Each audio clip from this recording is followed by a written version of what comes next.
Tosepeli na fachi beton. Botombola maboko likolo bona.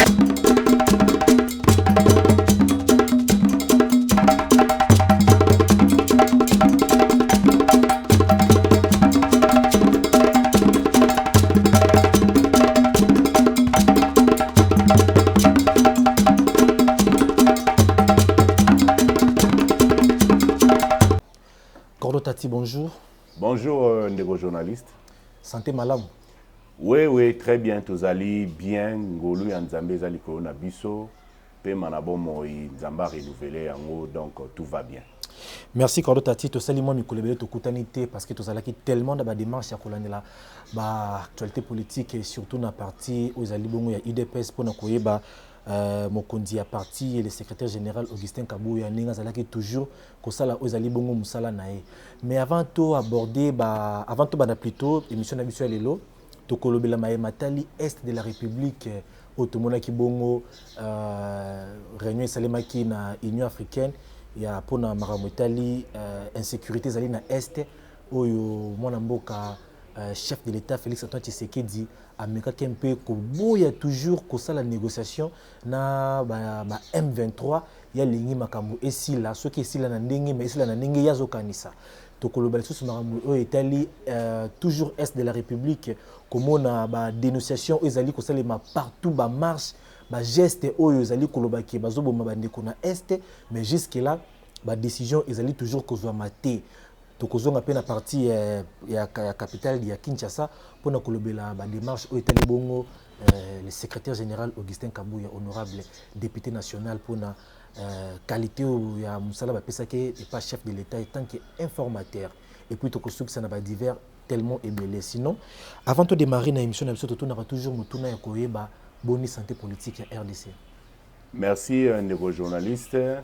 Ndengaka tolobaka yamboko banda émission tozali na esengo toujours ndengo benga biso tokabola makanisi na o Italie République démocratique na biso pe o Italie très cher parti na biso UDPS Tshisekedi mbote ebele na Fachi Béton Fachi des dieux l'homme de l'émergence de la République démocratique du Congo l'émanation du très haut topesi ebo kasi ebele na isika zali ayeba que toute la population congolaise Tozali Simanae et le lot Tozomona Afrique Mobimba et Zotelema pe monde entier et Zotelema autour il y a problème il y a RDC.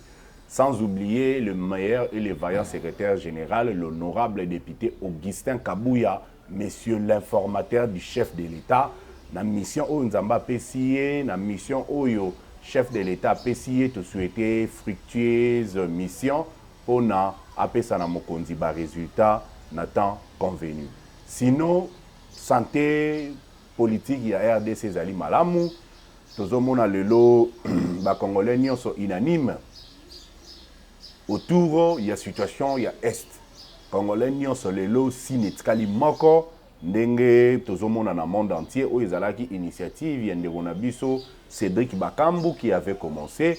Le lot, où partout, les Congolais et les Africains sont Bazali Koloba.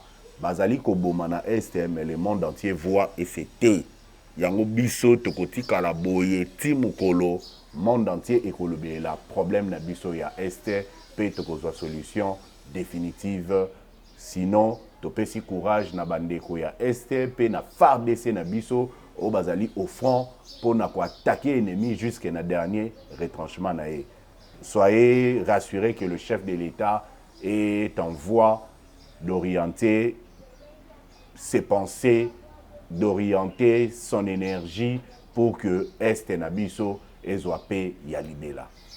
Merci Cordon Tati Chiswaka Yo Zalibongo membre ya UDPS Oyo Lelo Tozo Mona na partie Est de la République président Basangana Kibongo na Addis Abeba pona kolobela Matali situation sécuritaire ya Est de la République par rapport à la réunion et celle de toujours et Maramotali Est au basangisa président africain au 40e réunion déjà y aboutir la conclusion nini est-ce que ezali au ba kongomani bazali kozela ou bien tokobondo kaka réunion mais jusque là pas toujours des solutions est-ce que ezali casquette pendant ou congolais bazali pendant causer la commune chef de l'état agir na casquette soit ou bien bazana pour ça à entrer directement dans ba propos na. Bon, en tout cas, les journalistes, je pense que le problème est allé par rapport à nombre de réunions. Mais le problème est allé par résultat ni au réunion ni je pense que tant que Konzambo Kazwa qui initiative, il y a même Congolais nyonso autour il y a processus diplomatique pour régler le problème Yamboka. Je pense que Batebele pensait qu'il était en train de blaguer. Mais alors qu'il savait ce qu'il était en train de faire. Lelo Oyo, Congolais, Dioso et Sika Nyonso Azali, Azo porté désormais gêne, il y a liberté. Azo porté gêne, il y a Koloba que nous avons ras-le-bol de la situation qu'il y a à l'Est. Ce qui fait que si nous Oyo Tootiko Sala Awa, les autres Congolais, le lot ramené, attention à Bisso, te ramener Bisso Nyonso tout penser. Suite, il y a des réunions là, parce que plus il y a eu des réunions, plus ça a attiré l'attention de tout Congolais partout dans le monde entier. Alors qu'on voyait qu'il y avait des gens, des Congolais qui s'en foutaient carrément de la situation à l'Est. Oh, on est comme le Belabon, ils en ont Esther, ils ont dit, place il y a Zazoli, Azomela. Mais le lot, je t'ai dit, attaque Congolais aux États-Unis, attaque Congolais aux Afrique du Sud, attaque Congolais aux Congo, aux Madimba, aux Chikapa, aux Ngandajika, aux Boende, aux Kalemi. Tout le Congolais aujourd'hui, attention à Bisso et comme vers Est. C'est ça le résultat. Il y a des réunions Oyo et c'est multiplié qui autour, il y a problème, il y a Est. Mais c'est ça le résultat. Je pense que dans un avenir très proche, en tout cas, la solution idoine est cause à la, en tout cas, des mises. C'est ça le résultat de nos lobby. Mais tout l'année on a des réseaux sociaux et puis tout vivre déjà et créer des sanctions belé misala ba tebele bazangi misala na bango to mona ki bongo na joueur na biso oyo a longwa ki na Rwanda azongi awa to moni bongo na bande ko na mibale ba tcheki makelele na Union africaine kuna pour ko dénoncer génocide au Rwanda osala contre ba congolais. D'ailleurs, le président Yambaki Bango, donc Ezali Koubib, ça me ba tebele dénonciation. Est-ce que le gouvernement congolais a trouvé solution, place pour na batouana ou bazo risque na bango à l'extérieur du pays pour na côté les mela mazo le canana est de la République?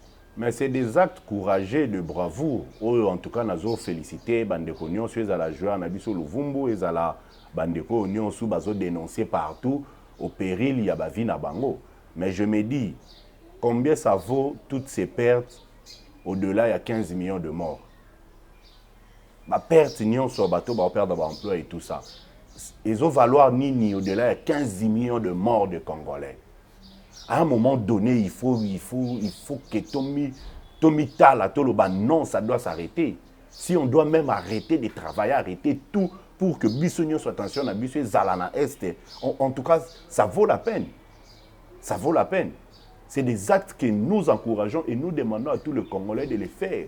Même dans le lieu de travail, même le ministre, dernièrement, on en a parlé dans l'émission précédente. Ça veut dire que le Congolais est engagé maintenant au péril même de sa vie pour trouver la solution à la situation Est. C'est pour cela que nous avons une proche solution, en tout cas, et vous allez des mises. Merci Cordo Tati pour la réponse aux alliés couper ça. Les alliés peuvent aider les Congolais, les alliés partout, les bandes ya Mboka, va comprendre que non, situation ya Est, ils ont toujours apaiser et puis la solution est kozama. Et bon na Kigali kuna déjà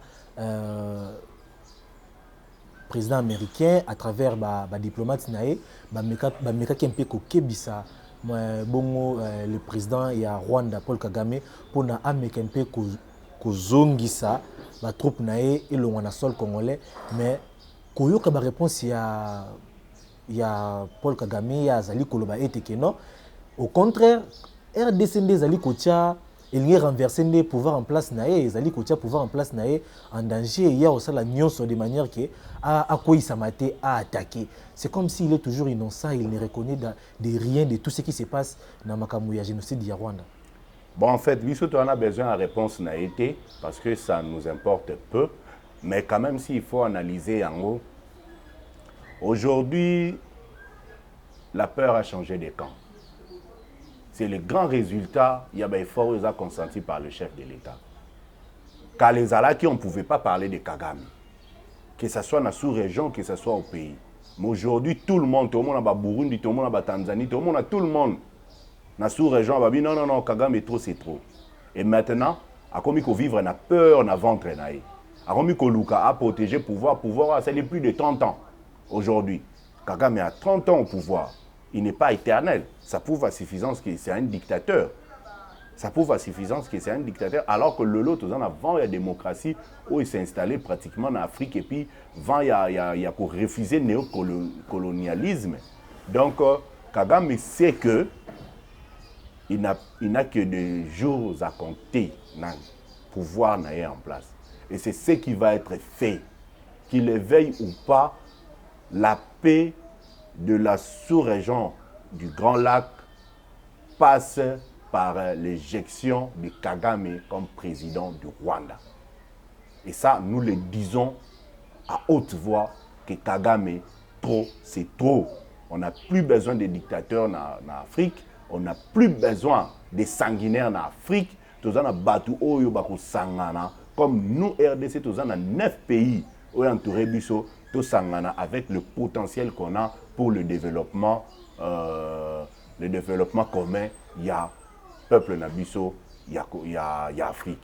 Donc, il peut crier, mais bon, le chien aboie, la caravane passe. Nous sommes en train de continuer notre chemin jusqu'à ce que nous allons toucher au but qui sera l'établissement ou le rétablissement d'une paix durable dans l'Est de la République démocratique du Congo.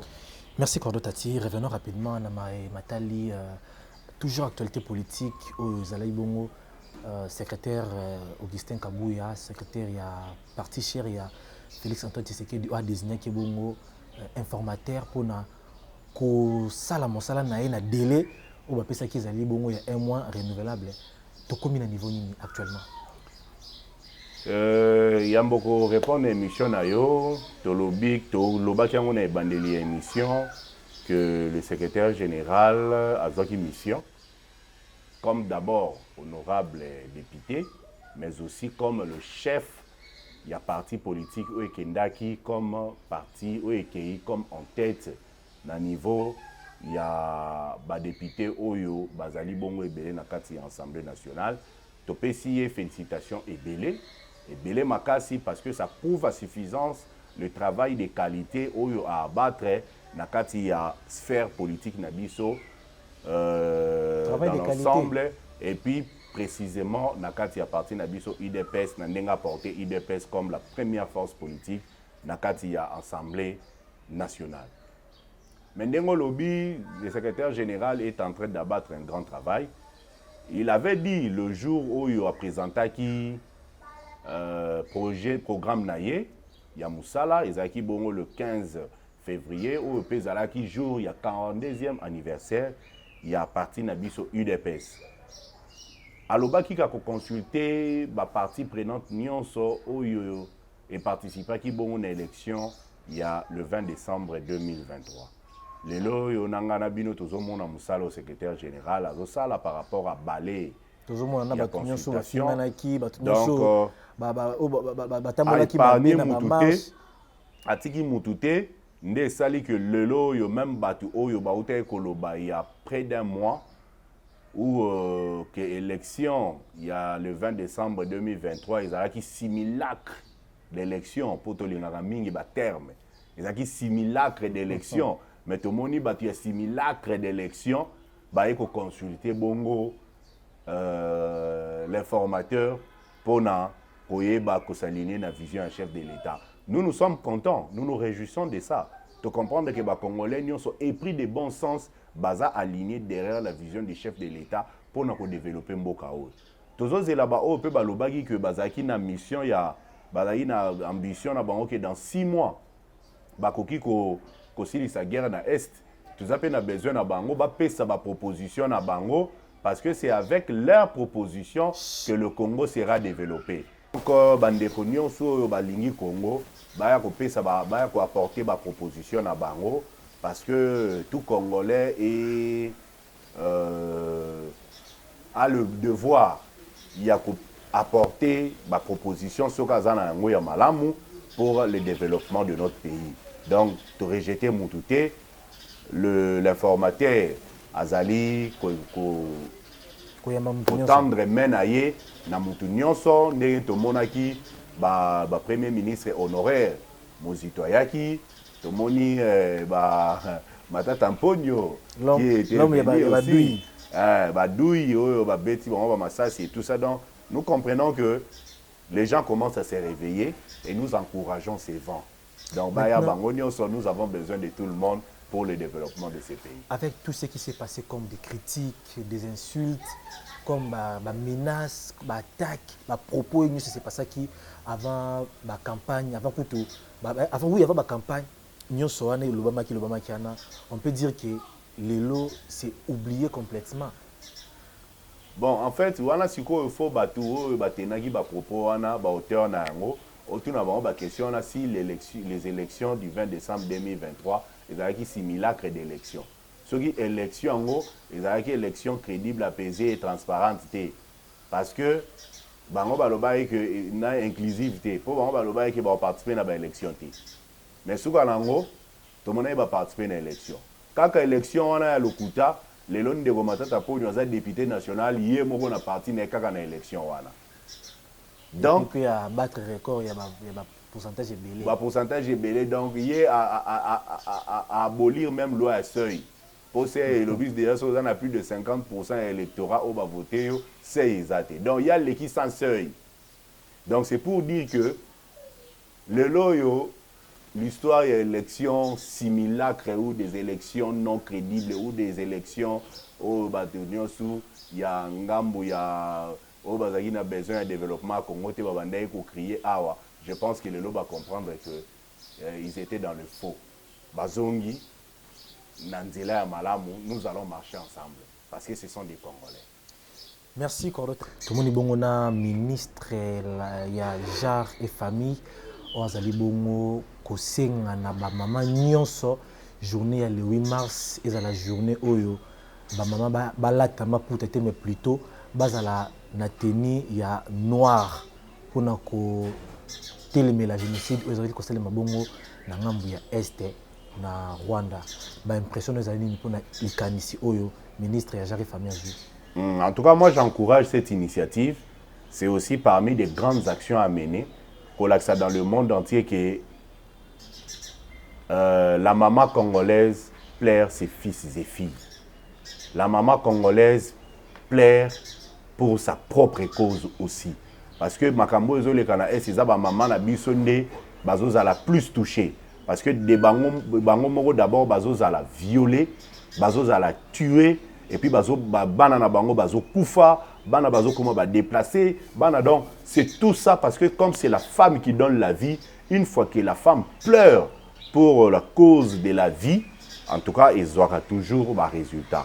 Moi j'encourage cette initiative et d'ailleurs na OCP la coûte à la kaka ba mamate et à la congolais nyonso et si quand nyonso tozali journée on a le 8 mars même ba papa to accompagné ba maman en tenue noire pour le laxer que le Congo plaire en fait vraiment dans la culture nabiso africaine.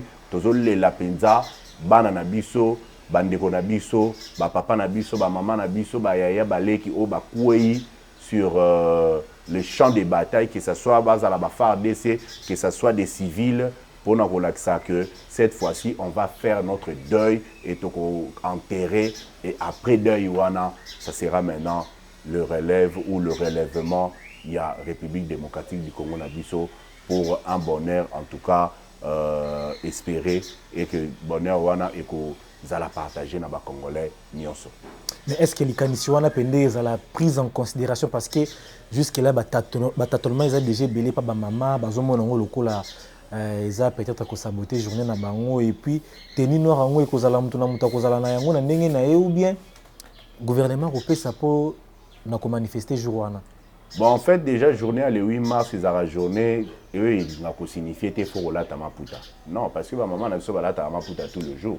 Et dans la journée internationale, où il y a maman dans le monde entier, Vandaka pour réfléchir sur la situation de la femme dans le monde. Et ça problème il y a Congo. Valoriser beaucoup plus, c'est pas chef de l'État. Et ça problème il y a maman il y a monde entier. Mais particulièrement biso ndenge to moni ministre et agent a lancé appel ouana, nous soutenons cette action parce que tout le monde a importance par rapport il y a danger politique de l'heure. Donc le chef de l'État ne peut pas aller au front seul. Il faut avoir un accompagnement à Congolais nyonso. Lui il faut biso sous place tozali, tout ça là un peu de sacrifice, tout ça là moi ba geste où il peut permettre tout là que ça qui toujours accompagner mon Konzamboka pour nous retrouver solution à problème na biso où ezali il y a paix na est. Merci Cordo Tati. Nous rappelons que vous allez coordonnateur, il y a président cellulaire, Nyonso ya Mo Amba. Vous allez bongo pe médecin. To kolinga na ba émission ezali koya to beta rappel masolo ya couverture santé universelle au to moni bongo ba initiative elika ki ebele na ministre Dr Roger Kamba o asali makambo ya minene na bandeko bazaki inonde na bandeko ya ba maladie ya paludisme to mona ki bongo azalaki mpe tellement actif na terrain comme il pose ali pe moko ya kati ya ministère ya santé aux ali pe moko pe ya ba médecin ya République démocratique du Congo. Je pense que dans la prochaine émission, on va essayer un peu de développer ce secteur de la santé aux alliés très important dans la RDC. Sinon, nous sommes arrivés à la fin de cette émission. Je ne sais pas si vous avez 2 ou 3 mots pour contenir à l'élo.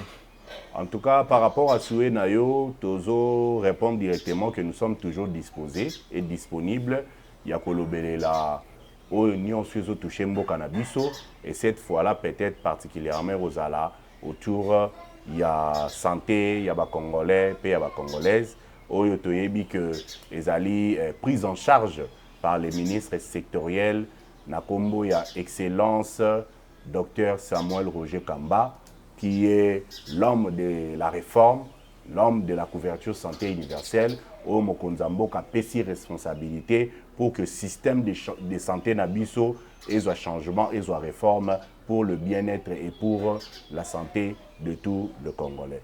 Donc, Pessi Namokonzi Nabiso, félicitations et belé pour ce grand travail qu'il a abattu en moins d'une année. À Salib Action, il y a Makasi, oh le lot, Tozali Susu, ko yokate ke ba mama bakangami na hôpital pour na bafuta ki frete. Ndenge to bandai komona oh non balexie na TV bakangami na hôpital parce que non, cette histoire là finie. La maman ne peut plus donner la vie que na simana yango bakangaye na hôpital. Donc il y a encore beaucoup de réformes parce que on est allé ka première palier nakati il y a amélioration du système de santé na biso et tout ça sûr que en 2024 quand il sera reconduit toujours comme ministre de la Santé. Et cette fois-là, j'espère même que à niveau du ministère de la Santé, sous ministère simple été, peut-être que le chef de l'État peut prendre l'initiative et ce que nous souhaitons à commissaire même vice-primature parce que c'est un méga ministère. C'est le ministère qui a le plus grand nombre d'agents administratifs. Et Esaïe Nabamen a étendu dans tous les secteurs. Donc, les alliés ministères transversal, nous souhaitons vraiment que le chef de l'État a élevé un rang primature. Donc, voilà, Mokondi, Topesi Mbote et ensemble avec l'équipe Nayo Mobimba, Tomoni, le vice-ministre, docteur, l'excellence, docteur Olen Serge Emmanuel, Tomoni, le directeur de cabinet, docteur Mouboya Romain, d'ailleurs, qui était éprouvé, où il y a perdu grand frère Naé, Topesi Bongo, sincère condoléances, et puis Tolobi Naé, courage, très cher monsieur le Dirkab.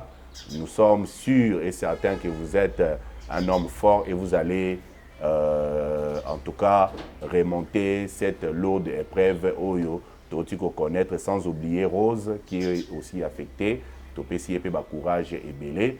Ah, et Nasuka Tomoni, le Dirkaba, docteur Télé, Bantampi, Oyo, Azali Kokumbape, administration, il y a cabinet Nabiso, sans oublier tous les collègues, il y a cabinet santé, très cher partenaire, docteur Boni Kalonga, je te salue, et docteur José, le coordonnateur Yakomek.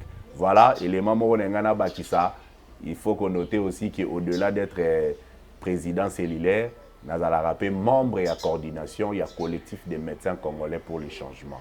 Où ils allaient structure, il y a des médecins, où ils allaient rattacher la partie Nabiso, IDPS, où ils allaient bon géré par un déco, José Casimir, le conseiller du ministre de la Santé. En tout cas, merci pour notre plateau Pesaki Biso, pour notre partager Makanisi, na où Italie Mboka Nabiso, pour Italie partie Nabiso. Sinon, nous sommes toujours disponibles, il y a des suggestions, il y a des conseils. Il y a un autopsie numéro Nabiso plus 243 81 57 82 716 plus 243 81 57 82 716. Bobenga biso, toyoka makanisi na biso pour améliorer Moussala. En tout cas, autopsie merci Nasuka, na le coordonnateur de la couverture santé universelle, docteur Mbongani Kabila Polidor et toute son équipe, assistant Naé Serge et puis Berens et maman Kabanga et tout le monde, Jonathan, donc nous vous saluons tous et sans oublier Yagi Mwadiavita Mouchala Wamba. Monsieur l'honorable, nos très sincères félicitations. Merci. D'accord, merci.